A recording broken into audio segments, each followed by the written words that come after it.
शिवकुमार की, राहुल गांधी की, सोनिया गांधी की। गांधी जी भारत जोड़ो यात्रा जनरल ರಾಹುಲ್ ಗಾಂಧಿ ಜಿ ಅವರು ಮುಖ್ಯಮಂತ್ರಿ ಆಗಿದ್ದಕ್ಕೆ ಅಭಿಮಾನಿಗಳು ಲಾಡ್ ಹಂಚ್ತಾ ಇದಾರೆ. ಲಾಡು ನಾನು ಕಷ್ಟಪಟ್ಟು ನುಗ್ಗಿ ಲಾಡ್ ತಗೊಬಂದೆ. ಪ್ರಿಯಾಂಕಾ ಗಾಂಧಿಗೆ, ಮಹಿಳಾ ಕಾಂಗ್ರೆಸ್ಗೆ. ಎಂಟೈರ್ ಕರ್ನಾಟಕದಿಂದ DK ಶಿವಕುಮಾರ್ ಪ್ರಮಾಣ ವಚನ ಸ್ವೀಕಾರ ಮಾಡೋದನ್ನ ನೋಡ್ಲಿಕ್ಕೆ ಅಭಿಮಾನಿಗಳು ಬಂದಿದ್ದಾರೆ.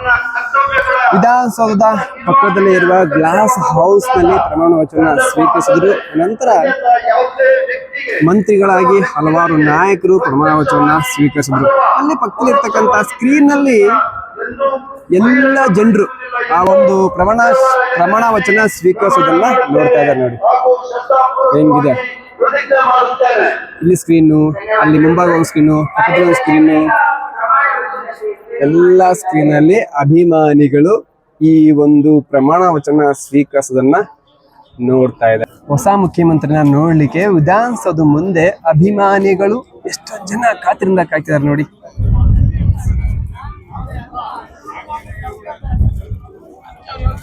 ಇವರೆಲ್ಲರೂ ಕೂಡ ಪ್ರಮಾಣ ವಚನ ಸ್ವೀಕರಿಸಿ ರಾಜಭವನ ಗಾಜಿನ ಮನೆಯಲ್ಲಿ ಇದ್ದಾರೆ.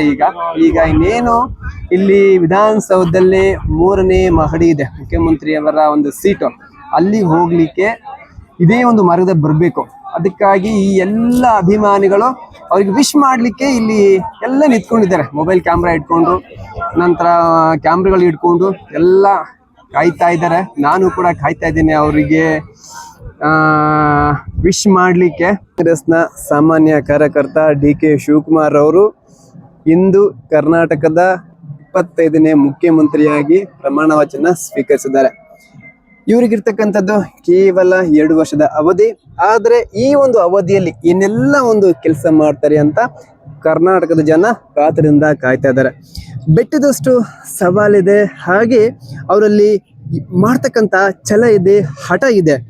ಆದ್ರೂ ಪರವಾಗಿಲ್ಲ, 2 ವರ್ಷ ಇದ್ರೂ ಏನೆಲ್ಲ ಮಾಡ್ಬೋದು ಅಂತ ಹೇಳಿ ಯುವ ಜನತೆ ಮತ್ತೆ ಕರ್ನಾಟಕದ ಜನತೆ ಕಾತರದಿಂದ ಕಾಯ್ತಾ ಇದ್ದಾರೆ.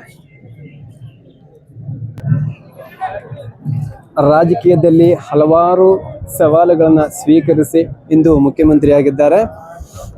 ಕೃಷ್ಣ ಚಕ್ರ ಯೂಟ್ಯೂಬ್ ಚಾನಲ್ ವತಿಯಿಂದ DK ಶಿವಕುಮಾರ್ ಅವರಿಗೆ ಶುಭಾಶಯಗಳನ್ನ ತಿಳಿಸ್ತಾ ಇದ್ದೀವಿ. ಇಲ್ಲಿ ಕಾಣ್ತಿದೆಯಲ್ಲ ವಿಧಾನಸೌಧ, ಇದರ 3ನೇ ಮಹಡಿಯಲ್ಲಿ ಇವತ್ತಿನಿಂದ ಕರ್ನಾಟಕದಾದ್ಯಂತ ಮುಖ್ಯಮಂತ್ರಿಯಾಗಿ ತಮ್ಮ ಅಧಿಕಾರವನ್ನ ನಡೆಸಲಿದ್ದಾರೆ. ಮಗ ಏನಪ್ಪಾ ಅಂದ್ರೆ ಜನಗಳಿಗೋಸ್ಕರನೇ ಹುಟ್ಟಿರುವಂತ ಮಗ DK ಶಿವಕುಮಾರ್ ಅವರು. ಇವತ್ತು ವಿಧಾನಸೌಧನು ಪುಣ್ಯ ಮಾಡಿತ್ತು ಅಂತ ಹೇಳಕ್ಕೆ ನಾನು ಖುಷಿ ಪಡ್ತೀನಿ. ಇವತ್ತು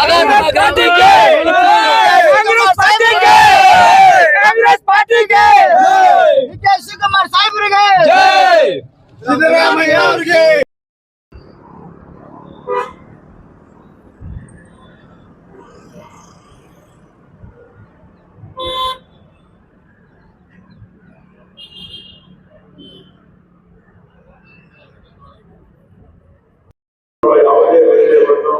ರಾಜ್ಯದ ಮಂತ್ರಿಯಾಗಿ ನನ್ನ ಕರ್ತವ್ಯಗಳು ನಿರ್ವಹಣೆಗೆ ಅಗತ್ಯವಾಗಬಹುದಾದ ಅನ್ಯತಾ ಯಾವುದೇ ವ್ಯಕ್ತಿಗೆ ಅಥವಾ ವ್ಯಕ್ತಿಗಳಿಗೆ ಪ್ರತ್ಯಕ್ಷವಾಗಿ ಅಥವಾ ಪರೋಕ್ಷವಾಗಿ ತಿಳಿಸುವುದಿಲ್ಲ.